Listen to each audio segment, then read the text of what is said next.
stood at the threshold, the dim light casting shadows across his face. A forgotten door, chipped and weathered by time, loomed before him. The air was thick with uncertainty, and the weight of his task pressed down on him like a heavy cloak. Today was not just another day, it was a reckoning. He was sent to collect a debt. Simple enough, or so he thought. Little did he know that behind this door lay a story that would shift the very foundation of his purpose. He knocked, the sound echoing through the stillness. An eternity seemed to pass before the door creaked open to reveal a woman, her eyes wide and brimming with desperation. She was no stranger to hardship. The lines on her face told tales of long nights spent worrying, of meals skipped and dreams deferred. In that instant, he was struck by her vulnerability. "Please," she whispered, the word tearing out of her throat like a plea to the heavens. I can't pay." He hesitated, his heart racing, caught off guard by the raw emotion carved into her voice. She stepped into the light, and he caught a glimpse of her worn clothes and the trembling hands that clutched an old, frayed shawl wrapped tightly around her shoulders.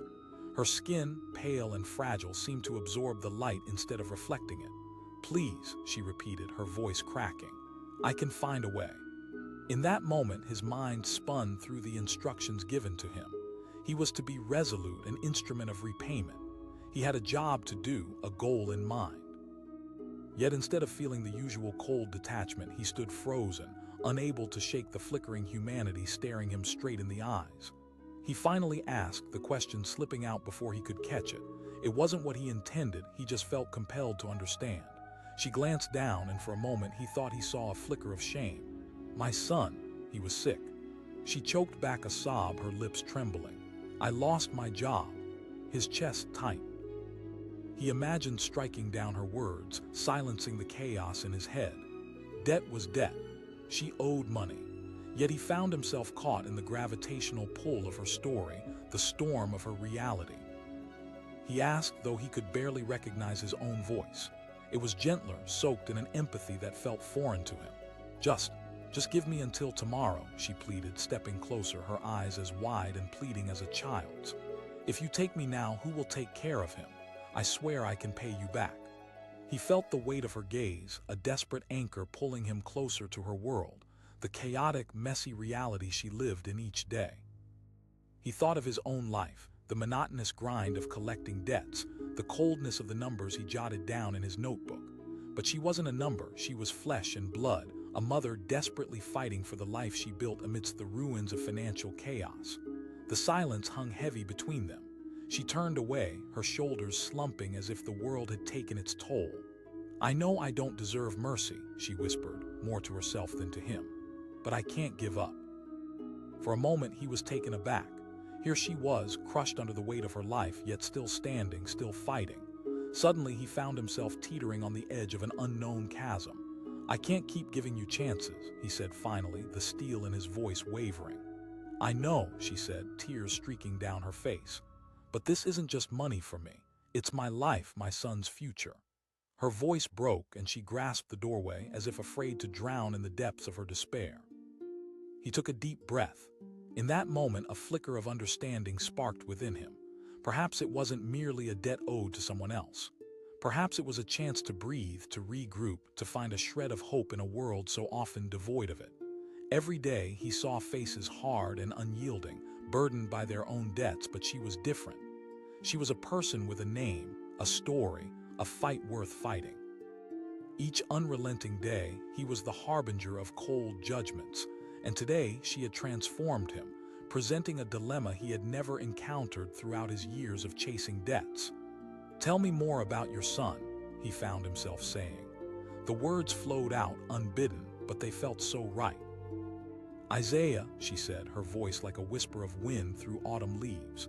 Isaiah, the name hung in the air, layered with hope and pain. She stepped back, the words spilling from her. "He was diagnosed with a rare condition. We've been to so many doctors, some said they could help, others just." He thought of the countless families he'd seen, children with wide eyes and hopeful hearts, caught up in the relentless tide of life that often refused to recognize their innocence. Here now she was one of those mothers, wrestling with the same troubles that imprisoned so many. He asked, more sincerely now, "Aunt, she used to help, but she's sick too." Her voice was barely above a whisper, the weight of her reality hanging in the air like a heavy fog. He could see it, the desperation swelling like a storm cloud over her. The days of exhaustion, the nights spent fretting over bills scattered across the floor, tossing and turning, wondering when it would all become too much to bear. Without thinking, he took a step forward, drawn by an ember of empathy ignited within him. His heart raced, the pulse throbbing in his ears. "What if I could help you?" Her eyes narrowed, squinting in disbelief like she had just deciphered a puzzle no one could have solved. But because," he said, gathering courage from somewhere deep inside, "because sometimes life isn't just about collecting debts." Tears brimmed in her eyes as she clutched at the shawl draped over her shoulders. "You don't know what you're saying. Listen, I have my own responsibilities, but I also know the weight of despair," he said, his voice steadied, fueled by conviction. "Let's find a way to sort this out." She shook her head, clearly shocked, as if waiting for the punchline of a joke. "But why would you do this?" He wasn't prepared for her question, but answered anyway. "Maybe I see a bit of myself in you." In that moment, the silent wall that had defined their paths began to crumble, letting light wash over them both. Her lips quivered as her breath caught in her throat. "I just do it," he said, his voice now steadier. "Go home, take care of Isaiah." He could see her taking a breath, as if the chance of hope had seeped into her very core. Her fingers brushed the edge of the doorframe, her eyes wide and shimmering with unshed hope. Thank you," she repeated, her voice spilling over with promise. As she stepped away from the door, something shifted in him, a lingering warmth threading through his chest. He had walked in prepared to be an enforcer, a collector, and instead he felt as if he had become something else, a savior in a moment that no one expected. And just like that, he turned to leave, knowing that he'd not just set her free, he'd also set himself on a new path, one that demanded compassion in a world filled with cold debts and borrowed sorrows. The silence enveloped him as he entered the world outside, the weight on his shoulders now feeling lighter, a flicker of fresh air in the usually stifling weight of his role. In the weeks that followed, he would come to realize that this small act of mercy would ripple through his life, illuminating shadows he never knew existed. She would reach out at the end of the week, just as promised, and they would strike a new deal, one not made solely of numbers and dollar signs, but of compassion and understanding. Each time he saw her again, he came to recognize the joy in the eyes of that mother wrought by struggles, but still fighting for her child, and no longer as the cold collector. He now stood as a human being, linked by shared struggles and common threads of fate. And in the end, they both learned that sometimes one needs to lose themselves in the chaos to find the grace hidden within, a truth that sings sweetly in the silence between hearts. He stood at the edge of the street, the weight of the envelope in his pocket a constant reminder of why he was there. The sun hung low in the sky, casting a golden glow over the dilapidated houses, their peeling paint and cracked windows speaking of lives worn thin. Today was different. It held a palpable tension in the air, thick enough to wrap around him like a shroud. He stepped forward, the gravel crunching beneath his feet. As he approached the crumbling porch, he felt a swirl of emotions creep in, nervousness mixed with a heavy sense of duty. He had been trained for this, taught to detach, to be a collector, to chase debts, but little did he know how quickly he would be unraveling those lessons. He raised his hand and knocked on the door. The sound bounced back, swallowed by the silence of the street. Time stretched, seconds felt like lifetimes, until finally it creaked open. There she stood, her hair was unkempt, eyes filled with an urgency that pulled at him. "Please don't take me," she gasped, a trembling plea escaping her lips. Then she stepped back, collapsing against the doorframe. He could see the hollows under her eyes, the faint trembling of her hands.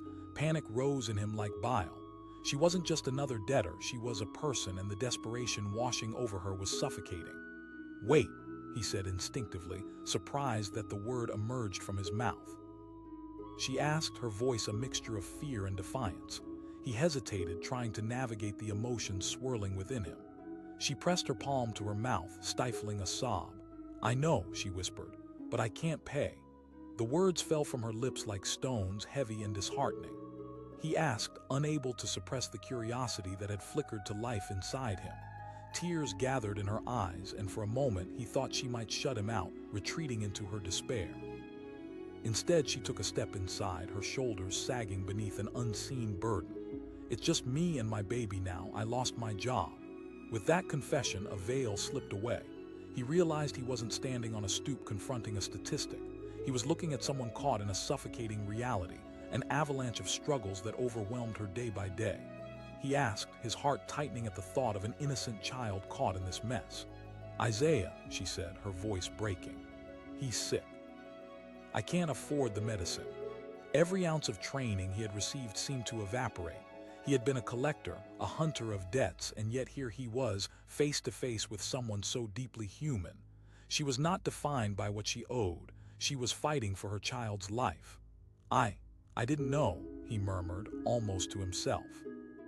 It was a phrase that seemed inadequate, but it was all he could manage as the gravity of her situation weighed down on him. "I'm trying so hard," she continued, her voice barely above a whisper. "Look, He paused, a flicker of doubt igniting within him. Could he really interfere? Wasn't his job to deliver cold, hard truths?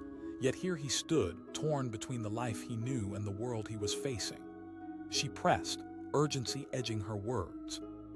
"I need to help," he said finally, conviction building like a spark in the dark.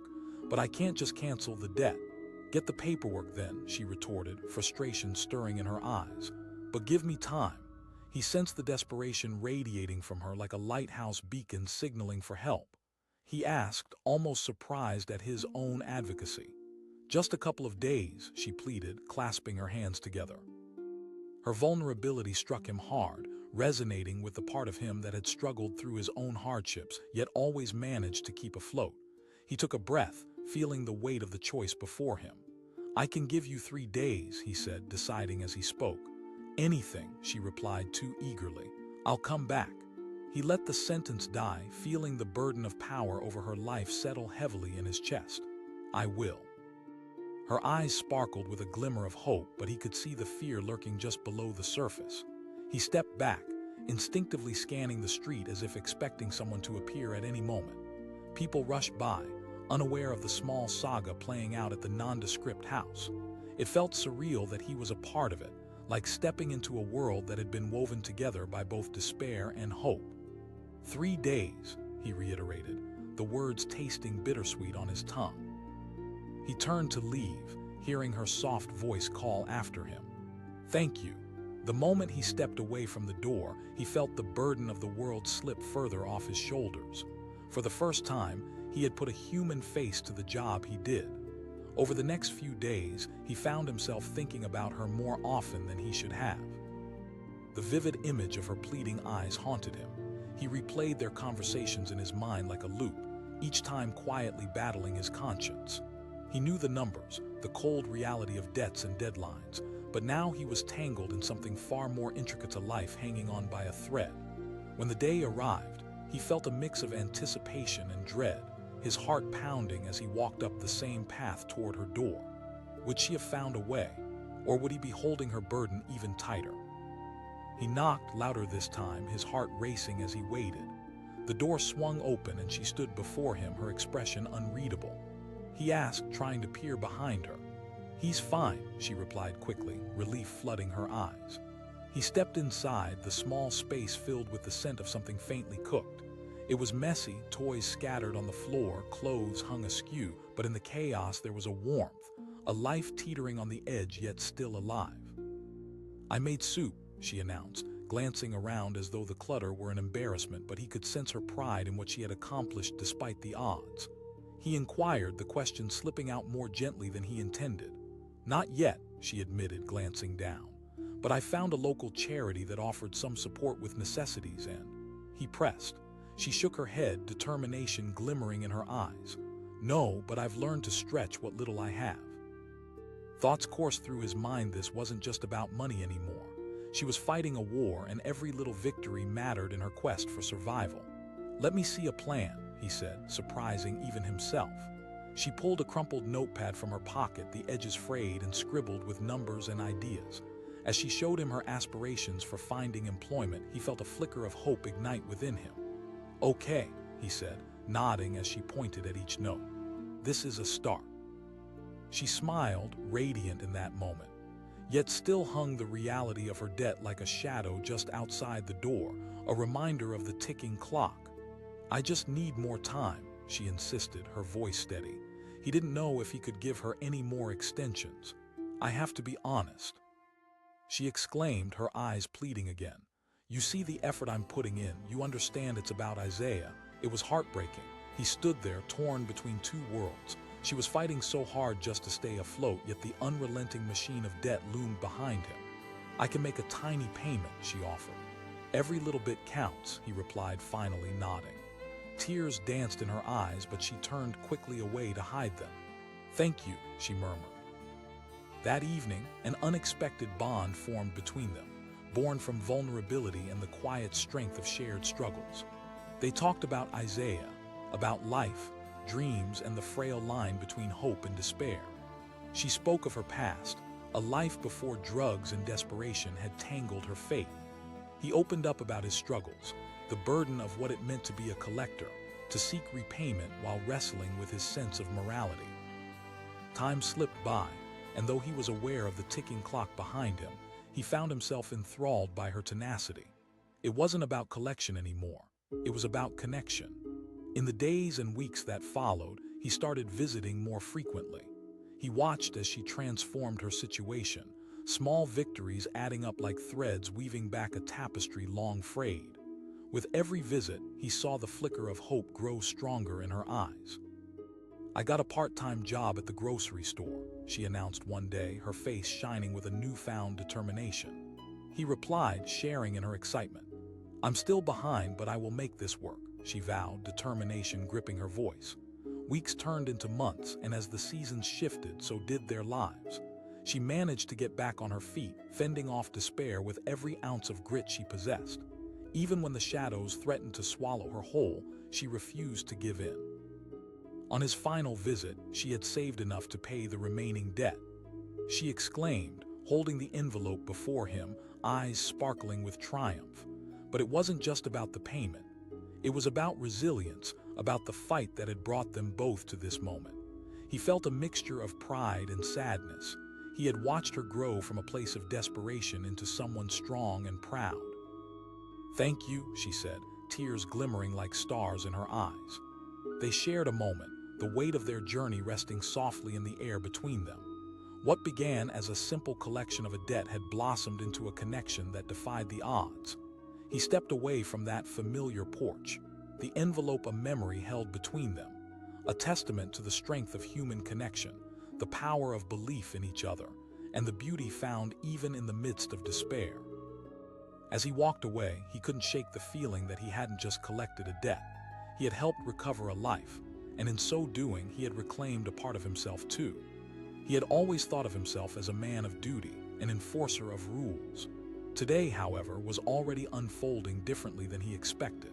Standing outside that aging wooden door, he could hear the distant echoes of life beyond its cracked skids laughing, a car engine sputtering, the faint rustle of leaves. It was as if reality itself was aware of the charged moment about to happen. With a deep breath, he raised his hand and knocked. The sound reverberated against the chipped paint, a knell that seemed to call forth the past. He had made this visit hundreds of times before for various debts, credit card transactions gone wrong, medical bills unpaid, lines on a ledger waiting to be resolved. Nothing had prepared him for what he would find on the other side of this door. It creaked open, revealing a woman, her eyes wide and unguarded, framed by a chaos of disheveled hair. She was young, perhaps in her late 20s, but years of hardship had aged her face. In that instant, he saw anxiety tremble in her gaze, a mix of anger and fear that gripped her heart. "Please, please don't take me," she stammered, her voice trembling like a rope about to snap under pressure. A knot formed in his stomach. It wasn't just the debt she owed, but the grit of sheer desperation painted across her features. "I'm not here to take you anywhere," he said, his tone softer than he intended. It surprised him. Where was the cold authority he had practiced? She pressed her lips together, challenging him even while reigning in her fear. "I'm here about the money you owe," he replied, pulling a slip of paper from his pocket. Why did it feel so heavy? Her facade crumbled as she leaned against the door for support, as if trying to hold herself together. "I know," she choked out, "but I can't pay. I lost my job." Reality hit him like a punch to the gut.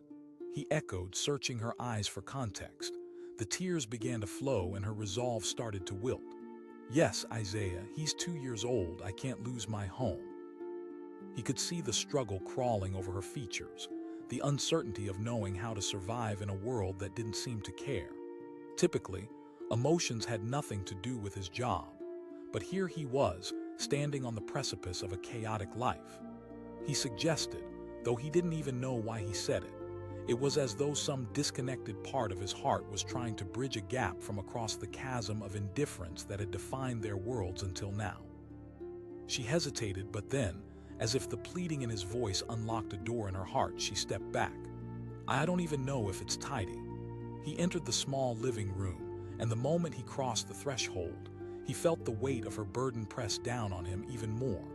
Toys littered the floor, clothes were scattered haphazardly, and the remnants of a half-eaten meal lay abandoned on the table. It was more than clutter. It was a battleground of survival for a young mother trying to hold on to her sanity. "Sit down," she motioned weakly, as if inviting him into her chaos. He took a seat on a threadbare chair that seemed to creak in protest.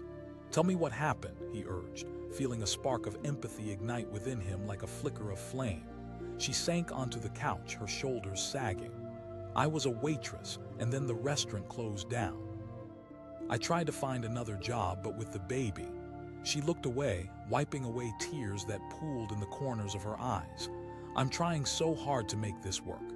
He shifted uncomfortably, feeling the weight of her despair. "Just a cold," she sighed, wiping her face with the back of her hand. "Can't afford a doctor." In that moment he understood. It was not just about a debt, it was about survival. A mother's desperate love battling against the odds, not just for herself, but for that little boy who was the center of her world. "Look," he said, the words coming from somewhere deeper inside, "I'm not supposed to do this, but I can give you some more time. A few days." Her eyes widened, disbelief etched across her face. "It's risky for me, you know," he cautioned gently. She blinked rapidly, disbelief mingling with relief.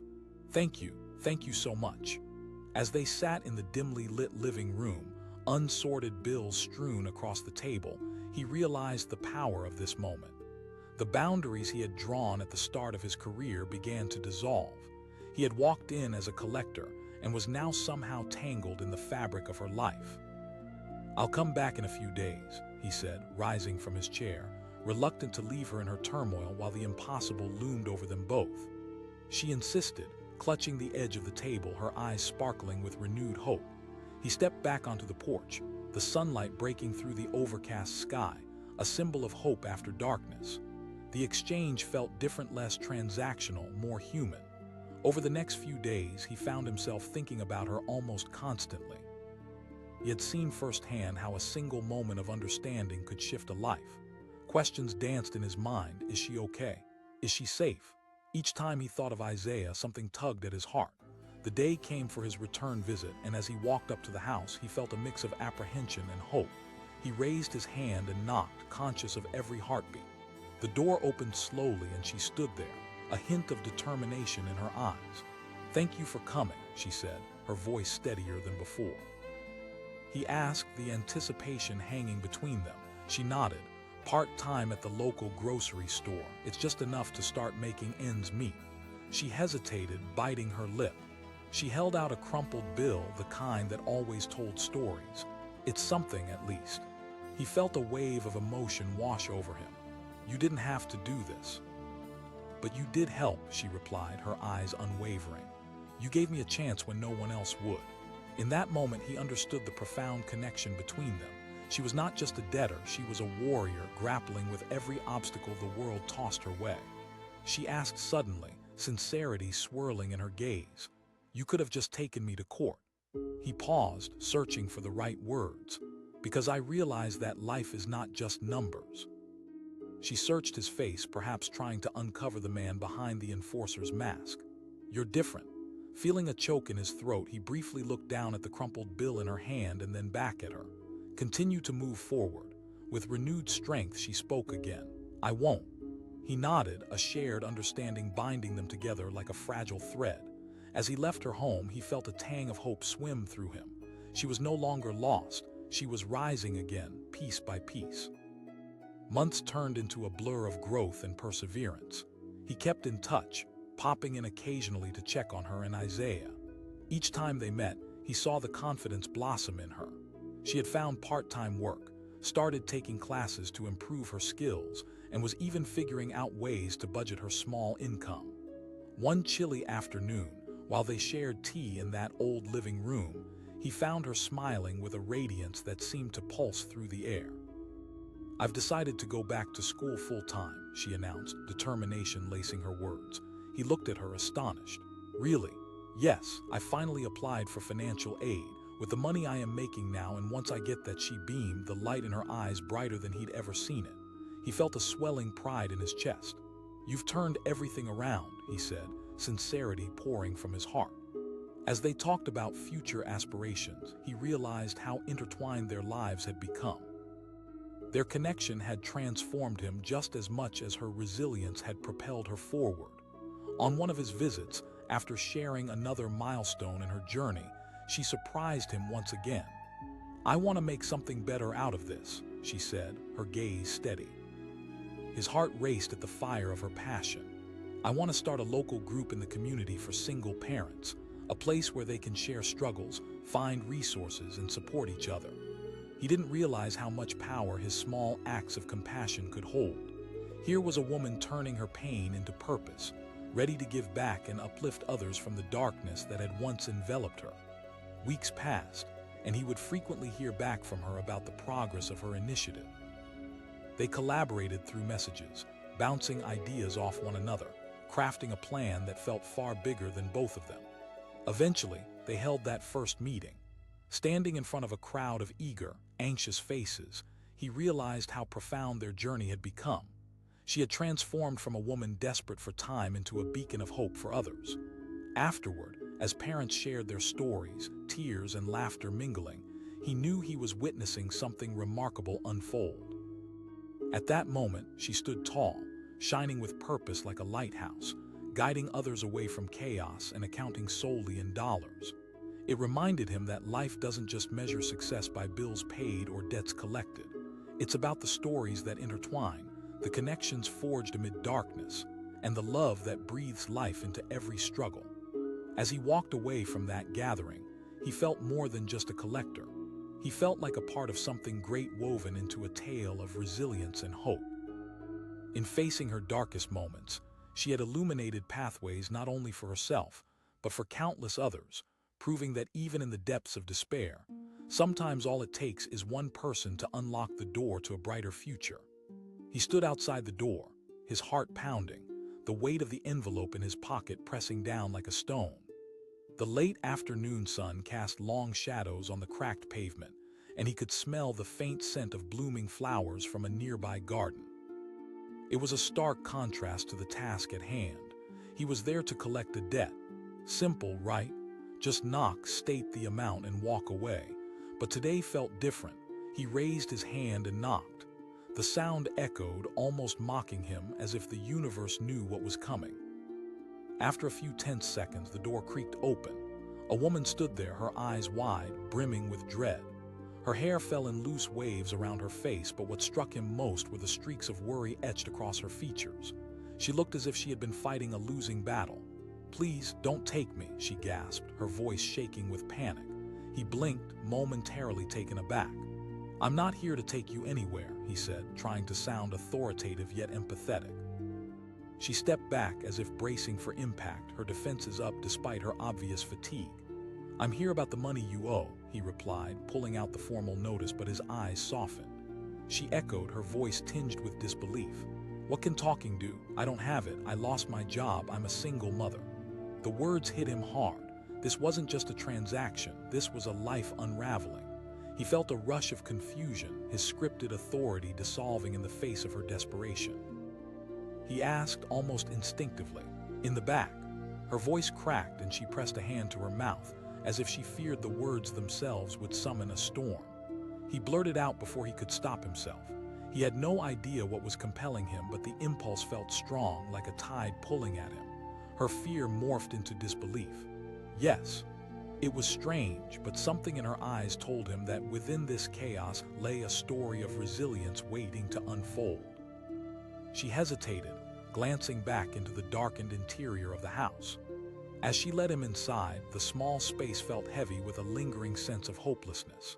The living room was cluttered with toys, dirty dishes piled in the corner, and an old couch sagged in the middle, as if it had borne witness to too many tears. The light was dim, filtered through dusty windows, and he could sense the weight of unspoken stories hanging in the air. She led him to a small bedroom where a little boy lay asleep, his tiny chest rising and falling in peaceful rhythm.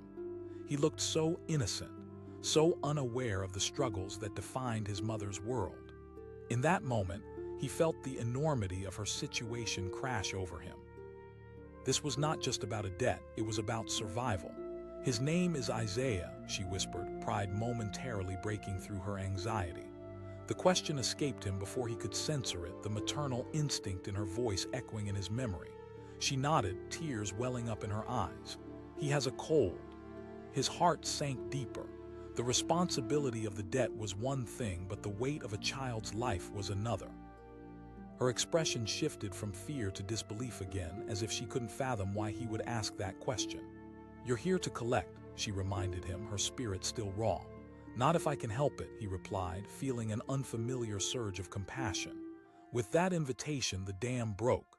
She began to recount her journey, her voice gaining strength as she shared her struggles.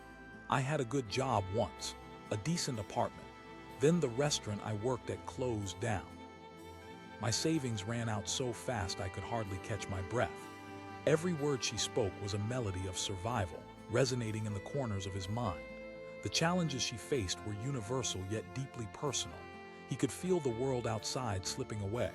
The answers he sought about her debt felt insignificant compared to the woman sitting in front of him, fighting with all she had to keep her family afloat. He asked, surprising even himself. She looked taken aback. "I need food. I need money for bills. Tell me what you can do," he urged, knowing he couldn't sweep in and save the day, but wanting to empower rather than judge. "I don't know," she stammered, her brow furrowing in uncertainty. "I can try to find more work, but I've been trying so hard and nothing's working." He nodded, absorbing her words. It was the kind of despair that could sink anyone, but there was fire behind her gaze, a flicker of hope despite her exhaustion. "You've got spirit," he said quietly. In that moment, something shifted. Instead of a wall between them, there was a fragile bridge, a shared understanding forming in the space they occupied.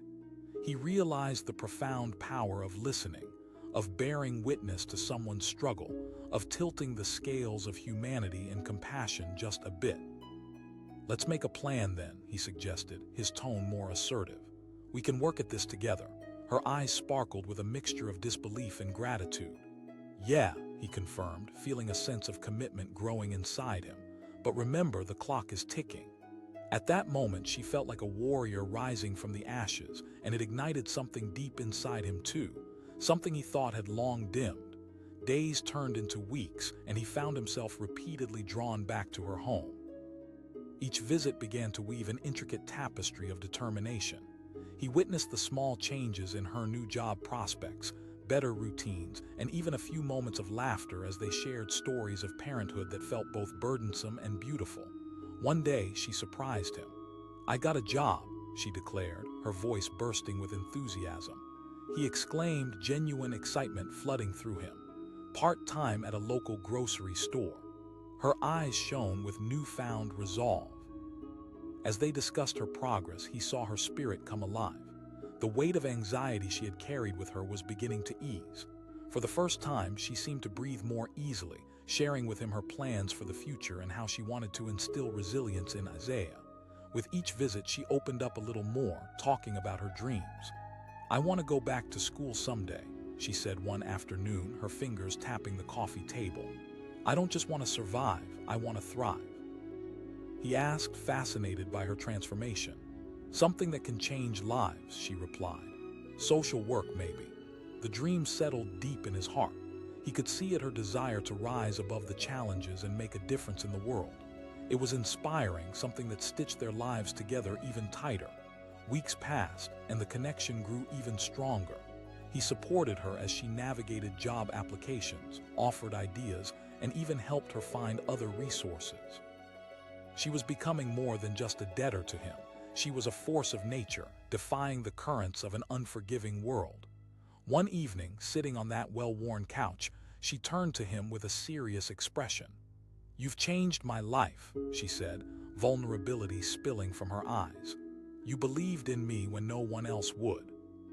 "Just keep moving forward," he replied, the words echoing their shared journey. It soon became clear that she was more than a single mother battling debt. She was a woman with dreams taking flight. One day, she handed him an envelope, and he recognized the power of that single gesture. He asked. "It's a payment," she said shyly, but there was triumph in her voice. He asked, wanting to make sure she wouldn't sacrifice what little stability she had. "It's not much, but it's something. I need you to know I'm serious about this." She smiled, and something inside him shifted again. He accepted the envelope, feeling a rush of pride. This wasn't just about collecting a debt anymore.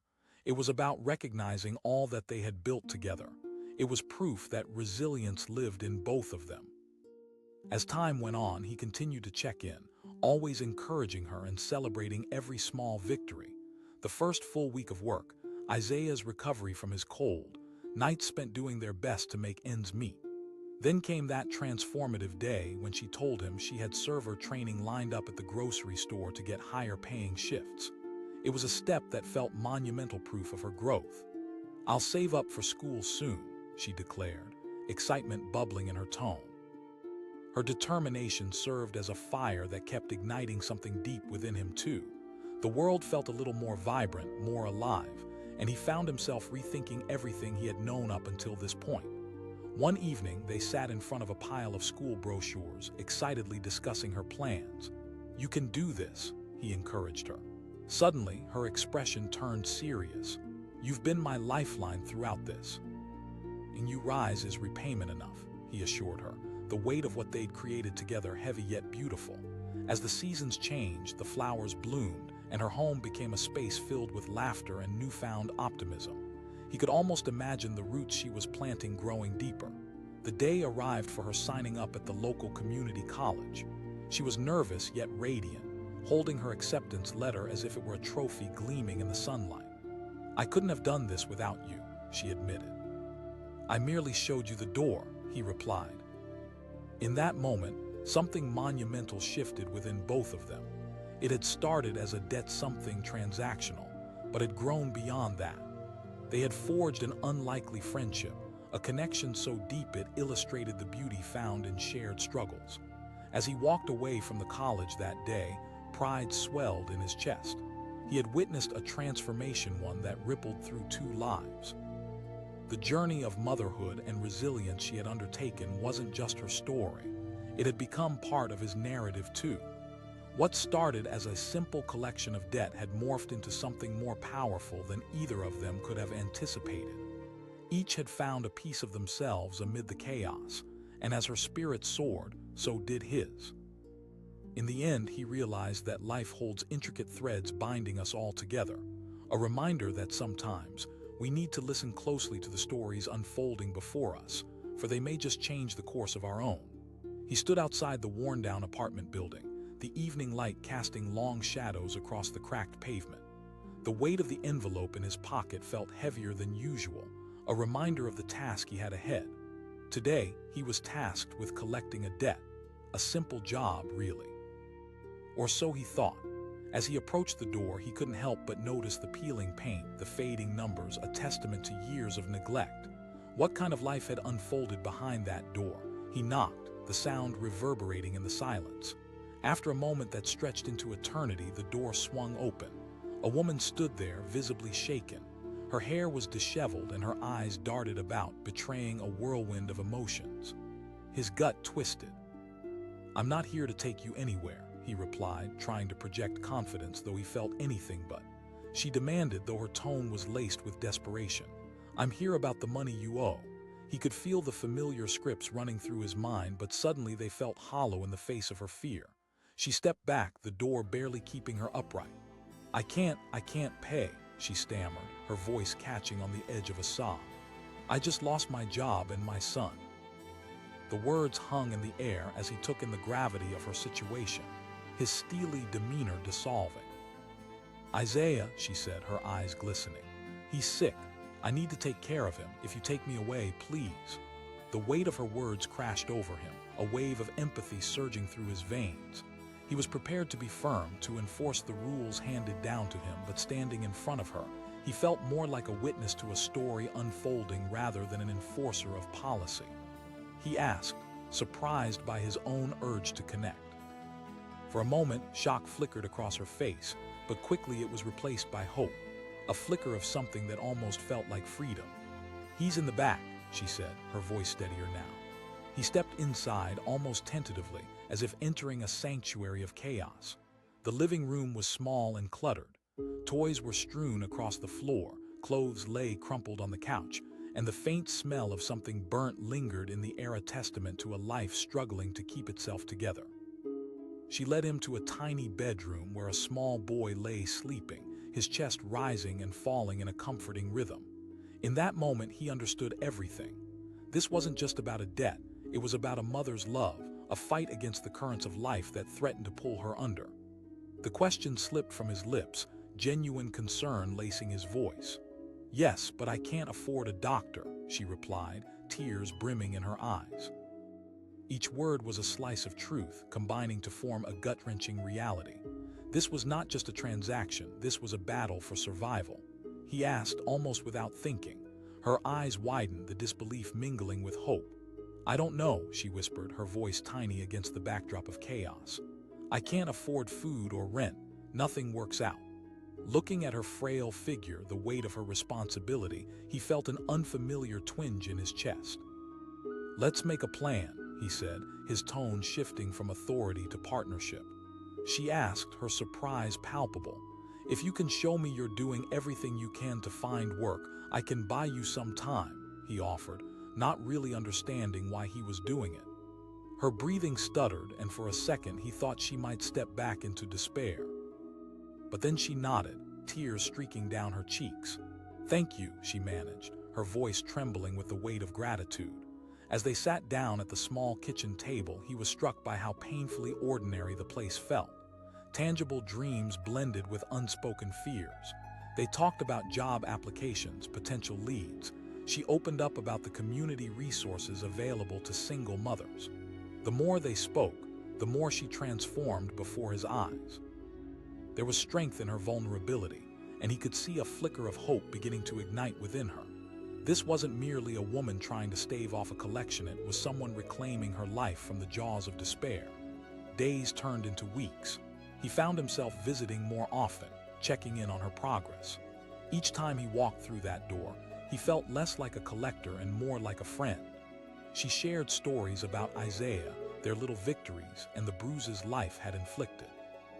Her eyes sparkled with excitement, an energy that kicked through the heaviness of their previous discussions. He cheered, feeling the warmth of true happiness bloom within him. "It won't fix everything right away, but it's a start," she said, her smile growing brighter. In that moment, he saw her pushing back against the tide of despair, and it filled him with hope. As the weeks rolled on, he listened to her plans to save money and make it work, the small details of her life weaving into a rich narrative colored with perseverance. They laughed together, shared aspirations, and slowly began to build a friendship, a connection born not just from need but from mutual respect. Then, one chilly afternoon, she surprised him with an envelope. "I saved a little bit," she said, her voice unsteady but proud. He hesitated, glancing at the money she offered. "Are you sure this won't hurt you?" "It's important to me," she insisted, her gaze unwavering. He took the envelope, the weight of it shifting something deep within him. They were no longer two worlds colliding, but two lives intertwined, caught in the middle of a shared struggle. As the seasons changed, she continued to thrive. Each visit brought new energy, new ideas, new stories. He watched her blossom into a woman who would not only survive but would also contribute first to her own life and then to a community she cared about. One day, she sat across from him, eyes bright. "I want to start a support group for single mothers," she announced, her voice filled with passion. "A place where we can share experiences, help each other out." His heart raced. "I need your help," she said, determination mingling with gratitude. Her ambition reminded him of herself, not just a debtor but a woman with a voice. He could see the ripple effect of her journey beginning to take flight, and he felt honored to partner with her in this new endeavor. As they worked together to set up the first meeting, something extraordinary happened. The woman who had once stood trembling by her door, begging not to be taken, was now a beacon of hope. Inspiration flowed through her, igniting a sense of purpose that illuminated not only her path but the paths of others too.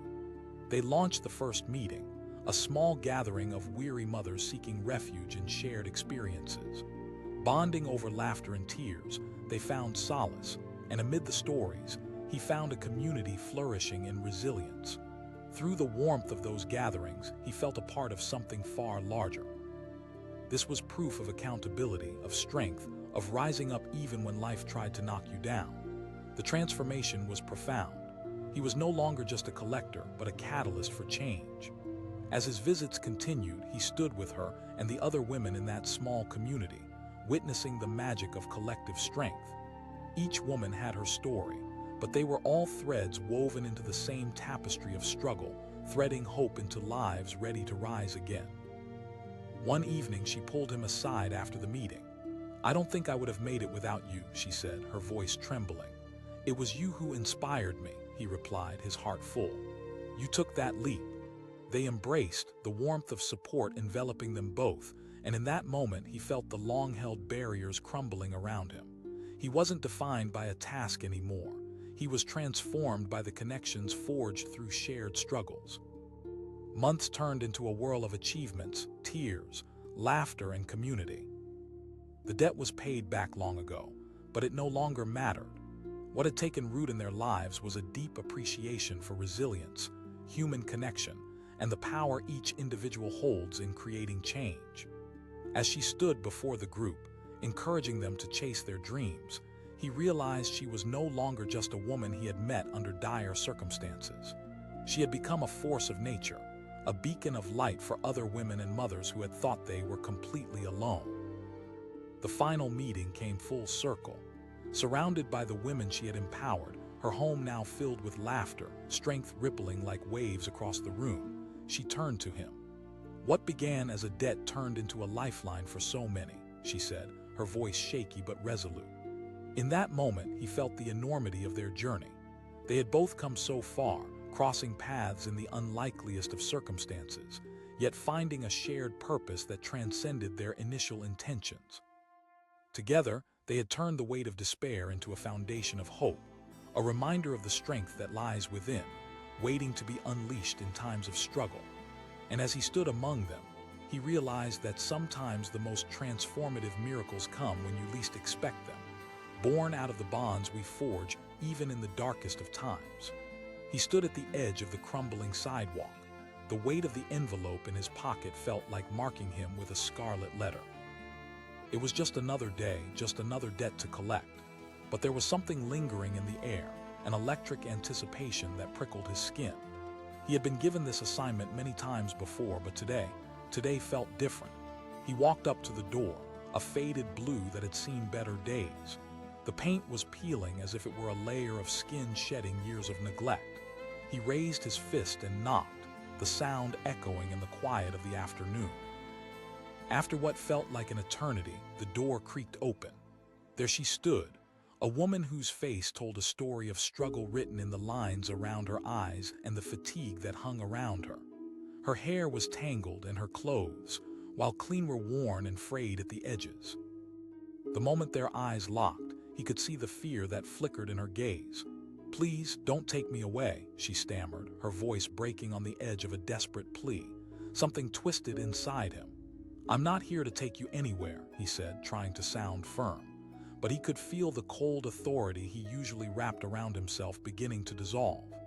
she demanded, her voice quivering with a fire fueled by fear. I'm here about the money you owe, he explained, pulling the formal notice from his pocket, the numbers glaring back at him. Her eyes widened, a wild desperation taking over her face.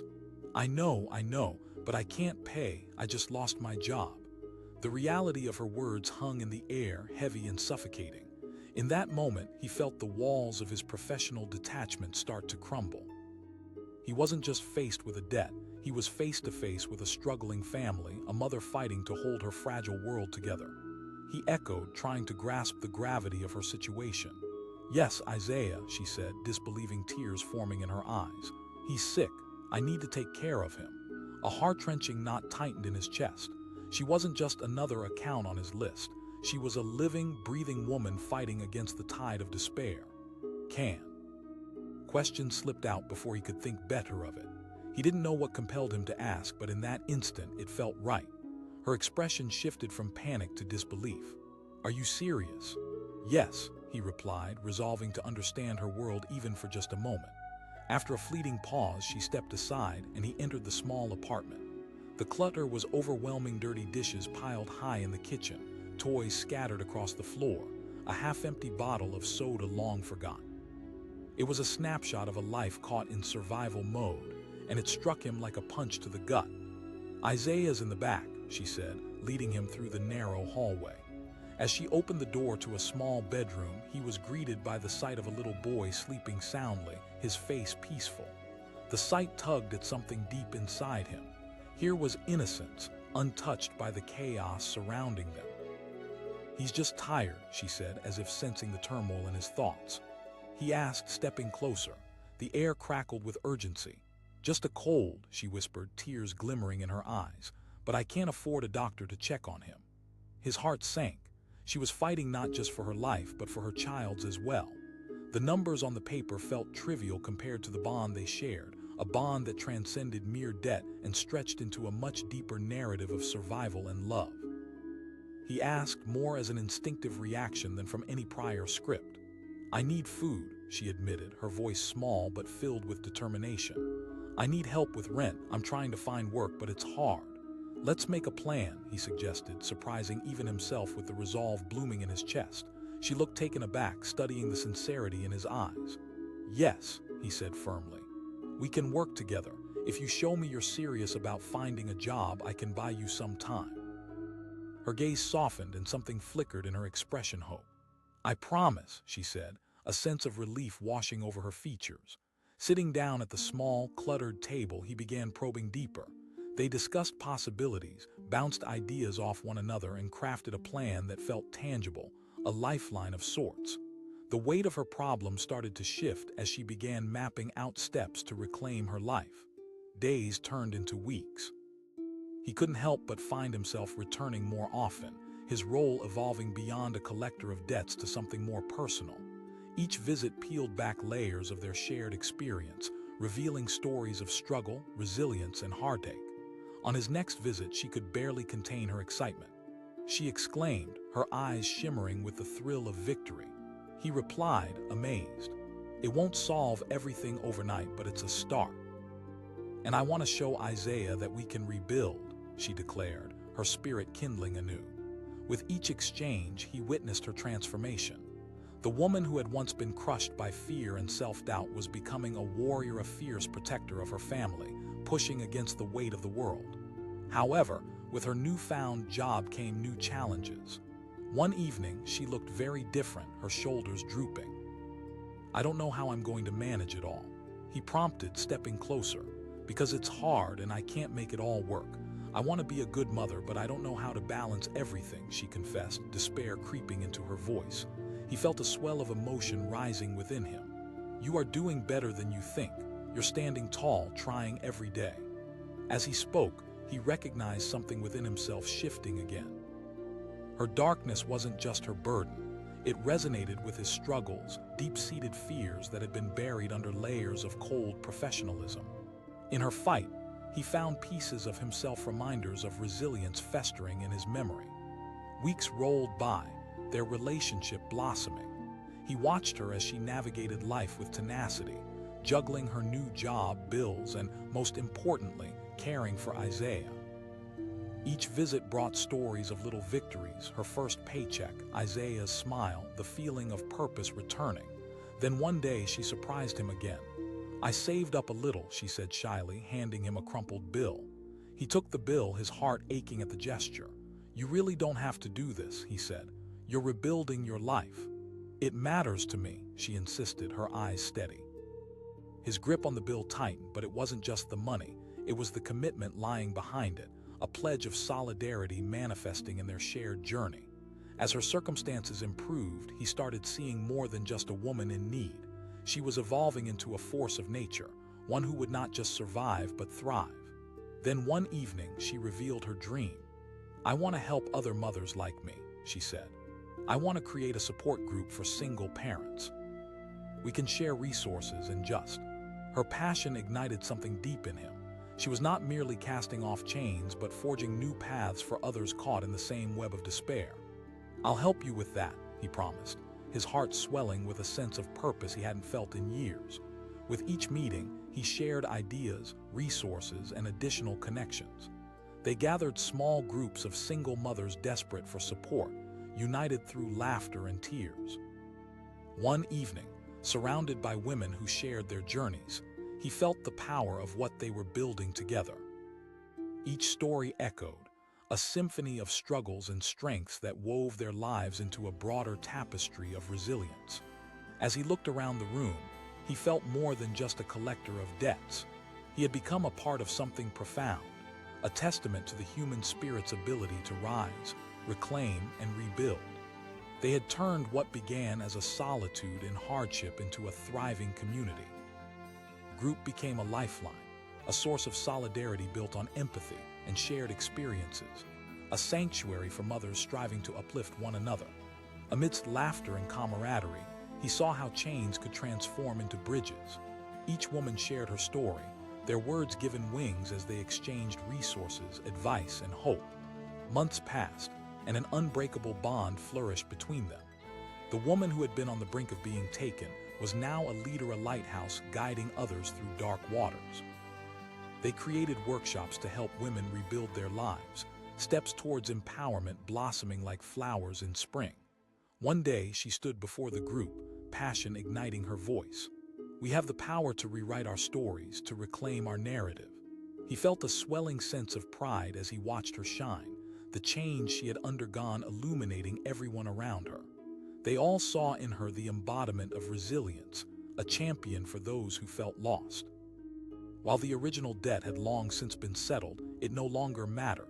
What remained was a profound connection forged through shared struggles, turning misfortunes into opportunities. "I could have easily closed the door on you that day," he admitted to her one evening, their eyes connecting in understanding. "But I didn't. Thank you for believing in me," she replied, tears pooling in her eyes. What they had built together went beyond transactional. It had transformed lives in ways they hadn't imagined. As he watched mothers flourish, reclaim their independence, and lift one another, he was reminded that sometimes all it takes is one person reaching out to change the course of many lives.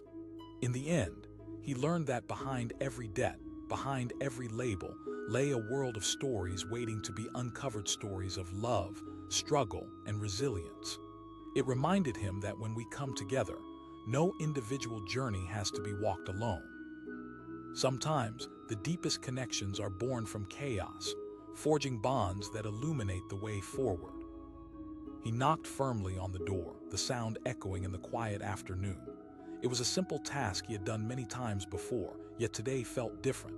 A chill raced down his spine, an instinct that hinted something profound awaited him on the other side. When the door creaked open, he was met with a woman whose eyes were wide with fear. The disarray of her hair and the tear stains on her cheeks told him everything he needed to know.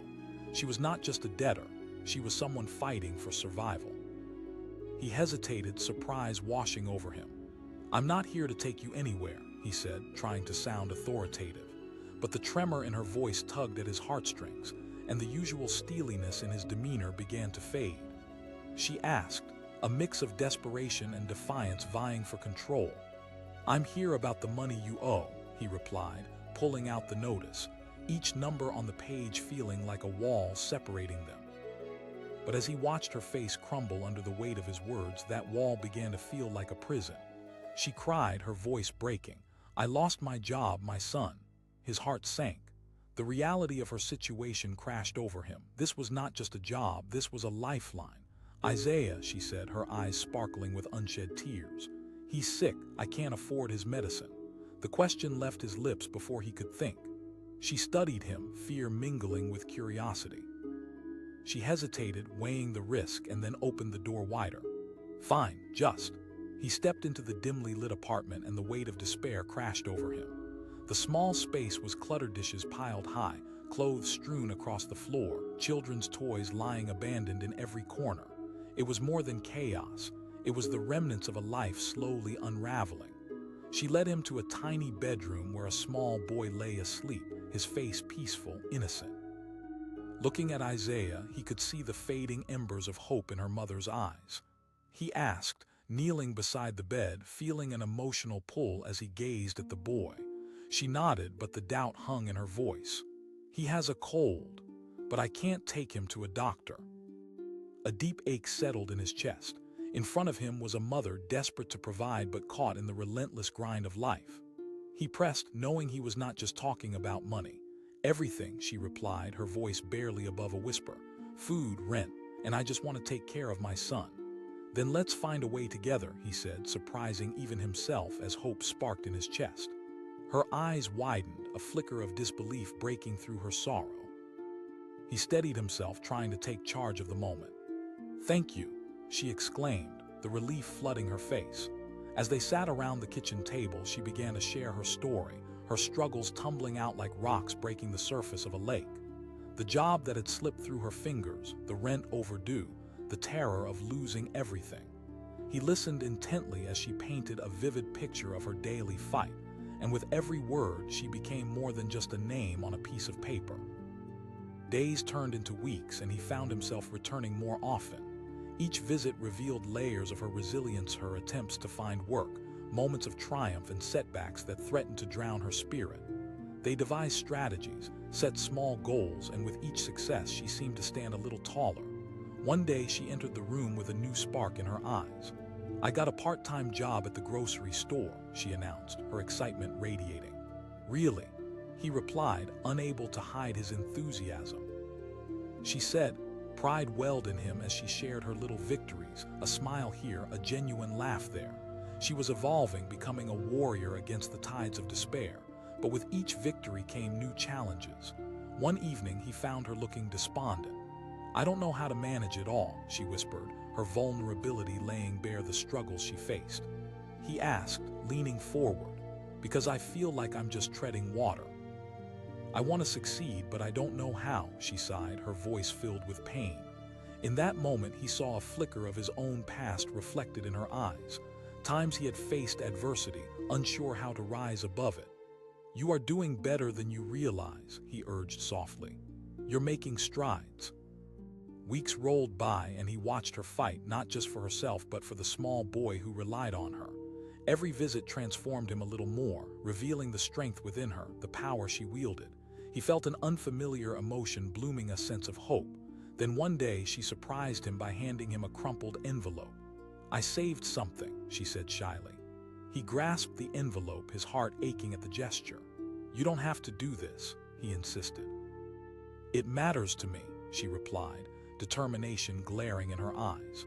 In that moment, she shifted from being just a debtor to a partner in his journey. This wasn't merely about collecting debts.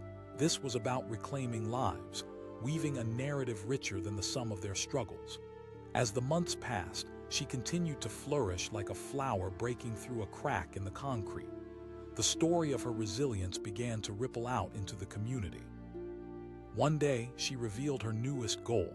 "I want to start a support group for single mothers," she declared, her voice ringing with confidence. "I'd love to help you with that," he said enthusiastically. Something about the idea filled him with purpose he hadn't felt in years. Together, they began planning the first meeting. He could sense that she was becoming a force of nature, empowering not only herself but other women who needed to see a glimpse of hope. The day of the first meeting arrived, and as she stood before a room filled with mothers seeking support, he felt a sense of pride swell inside him. The energy in the room was tangible. It was hopeful, it was powerful, and it was transformative. Women shared their stories, their vulnerabilities trickling into a collective narrative that resonated on a deeper level. The air was thick with empathy, with laughter and tears intermingling amid the tales of struggle. He felt a part of something larger than himself, something healing. With each meeting, the group came alive, their shared experiences weaving stronger bonds. She was not only standing tall for herself, but for the mothers surrounding her, proving time and again that they were not alone. Months turned into a tapestry of enrichment that united them. Each mother found her voice, powerful and unwavering, as they began to write new narratives that pushed against the confines of hardship. And yet, as he stood among them, he felt a profound transformation stirring within him too. The heart he thought had hardened began to thaw. His role evolved from collector to ally, from an enforcer of debts to a motivator for change. Then came the day when the group put together an event to help the community. "We're hosting a charity drive to support local services for mothers in need," she announced one evening, determination shimmering in her eyes. As the time drew near for the event, he watched her confidence shine like a light through the depths of darkness. The walls that had once felt so constrictive began crumbling, revealing the vibrant spirit hidden within. On the day of the event, families gathered, toys were collected, clothes donated, resources shared. The space filled with love, laughter, and a sense of community no one ever anticipated could grow from their shared struggles. In that moment, he witnessed magic unfold, a chorus of resilience, determination, and hope. As she stood before everyone, the appreciation pouring from her heart was reflected in the faces around her. "You all inspire me," she said tearfully, her voice stronger than ever. He felt a lump in his throat. It wasn't just her victory, it was theirs. They had transformed lives and turned fears into strength, illuminating pathways to new possibilities. As the event wound down, they sat together, soaking in the day's achievements. "I can't believe we did this," she said, her eyes glowing with fulfillment. "Look at you," he replied, pride saturating his words. A warm silence enveloped them. They had forged an unbreakable bond through shared hardship, creating a story woven with threads of resilience. This journey had changed him too. They had transformed despair into community, turning the act of collecting a debt into a reclamation of lives. As they prepared to leave the space, she turned to him, gratitude pouring from her soul. "Thank you for believing in me when I felt so lost." "In truth, you opened the door yourself," he replied, feeling the weight of every moment they had shared. It was in this tiny room, surrounded by laughter and stories of strength, that he realized the incredible power of human connection. Sometimes all it takes is one chance to change lives forever. In the depths of despair, a spark can ignite a flame, illuminating the way forward. Their journey had turned into a legacy, a reminder that behind every struggle is a story waiting to be told, a story of strength, love, and the determination to rise when the world says you can't. And every day from then on, he felt honored to be part of that story. He stood at the foot of the weathered porch, the wooden boards creaking under his weight. He could hear the distant sounds of children laughing, the wind rustling through the autumn leaves. It was a typical day in a small town, yet today felt heavy with unspoken tension. He was here to collect a debt. His job was straightforward, and he had done it countless times. But this time, a knot tightened in his stomach, a sense of foreboding pulled at his gut. He raised his hand and knocked on the door. The sound echoed through the silent air, and after what felt like an eternity, the door swung open. A woman stood before him, her face drawn and weary. Her eyes were wide with fear, rimmed with dark circles that came from sleepless nights. "Please," she whispered, desperation flooding her voice. Startled, he took a step back. "I'm not here to take you anywhere," he said, adopting a tone of authority that felt forced. She asked, her voice trembling like a leaf caught in a gust of wind. "I'm here about the money you owe," he replied, pulling out the debt notice he'd been trained to brandish like a weapon. Each figure printed there bore the weight of countless days and nights filled with mounting anxiety. Her gaze fell and she pressed her hands together. "I can't pay. I lost my job last month. I have a son." With those words, his walls began to crumble. Here was a mother desperate to hold onto her life, her family. He echoed, the reality hitting him like a wave. "Yes, Isaiah," she said, her voice breaking. "He's only 4. He needs me." Suddenly, the figures on the form felt like numbers on a tombstone. The question felt foreign, yet it erupted from his chest, propelled by an instinct he couldn't ignore. She regarded him with wide, hopeful eyes. "Yeah." For a moment, the panic in her face flickered.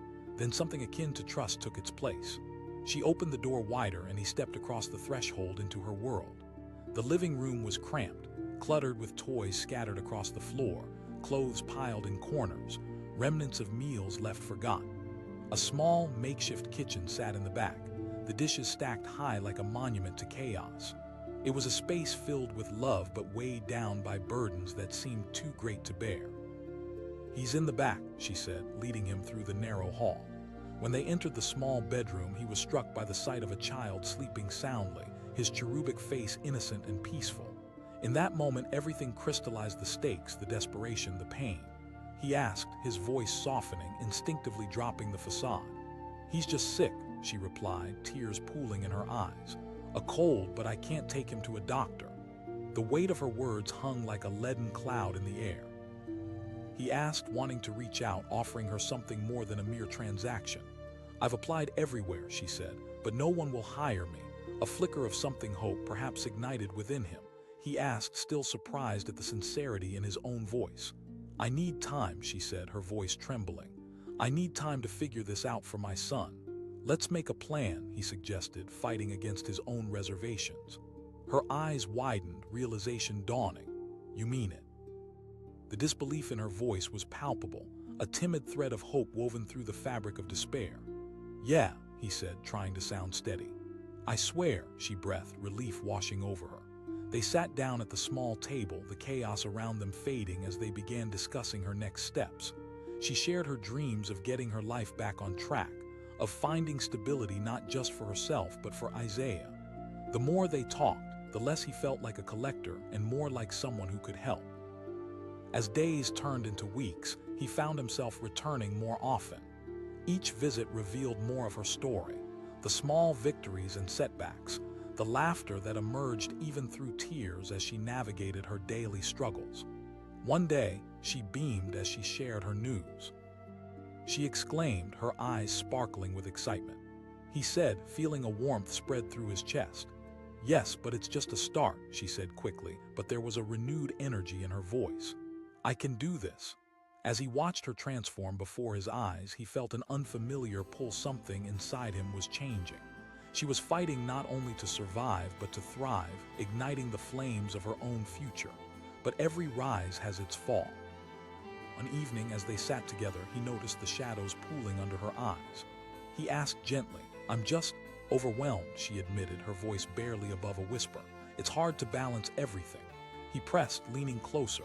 "Because I'm scared," she said, tears glistening in her eyes. "What if I fail?" he countered, sensing the walls she had built around herself.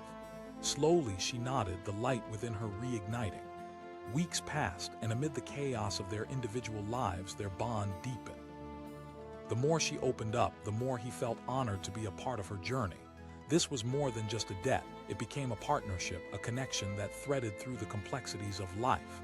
Then came the day when she handed him an envelope. "I saved some money," she said hesitantly.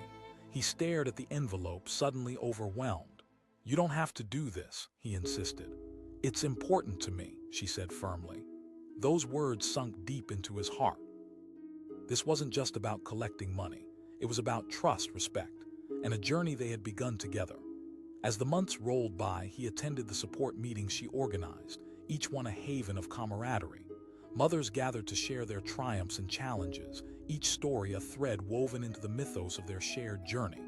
As the women flourished, so did he, transforming from a mere collector into an advocate. Then one evening, she stood up before the group, her eyes bright with determination. She announced, her voice strong and unwavering. The energy in the room surged. Suddenly, everyone began to rally around her, exchanging ideas, laughter, and encouragement. It was beautiful, a symphony of shared strength. As the event planning progressed, he felt something in himself shift. This was more than just helping one mother. It had evolved into building a community, redefining lives, and reaching out to others in need. On the day of the event, they gathered in the community center, a vibrant burst of color and laughter. Tables were lined with resources, pamphlets detailing services available to single parents, while hopeful banners hung overhead. He watched her move through the crowd, engaging with each person, encouraging them to share their stories. But time waits for no one. As the event peaked with joy and laughter, he noticed her demeanor shift. A strain appeared in her eyes, a flicker of uncertainty that caught him off guard. After the event wound down, he pulled her aside. Her jaw tightened, a flicker of fear flashing in her gaze. "I'm just worried about the bills. My hours are." The room around them continued to buzz, but the world felt like it was shrinking, the pressure closing in on them like a vice. Maybe I should close the support group," she whispered, her chin trembling. He exclaimed, surprising himself. "You have come too far to turn back now." "But I can't keep pushing if I can't support myself," she replied, all but collapsing under the weight of her worries. "Let's take it one step at a time," he urged. But the uncertainty loomed like a dark cloud. With her resolve cracking, he wondered how much weight she could carry before she broke. Their village had sprung from struggle, but as the shadows lengthened, he saw her drowning in worry. The pressure to provide for Isaiah while leading their newfound community threatened to pull her under. As they looked into each other's eyes, he caught a glimpse of her fear and strength intertwining, making him realize they stood at a crossroads, one that could change everything. And in the dimming light of that community center, he felt the undeniable truth settle in. The journey was far from over. They would rise or fall together. The stakes were at their highest, and the outcome remained uncertain, hanging in the balance like a melody waiting for its conclusion. "Tomorrow we'll talk," he promised, but as he turned to leave, the knot in his stomach tightened. The road ahead was shrouded in darkness, and for the first time he was uncertain of what lay beyond. Would they find a way to navigate the storm, or would the very fabric of their lives unravel? The future was a question mark, and as he stepped out into the night, he couldn't shake the feeling that this was just the beginning of an even more profound struggle.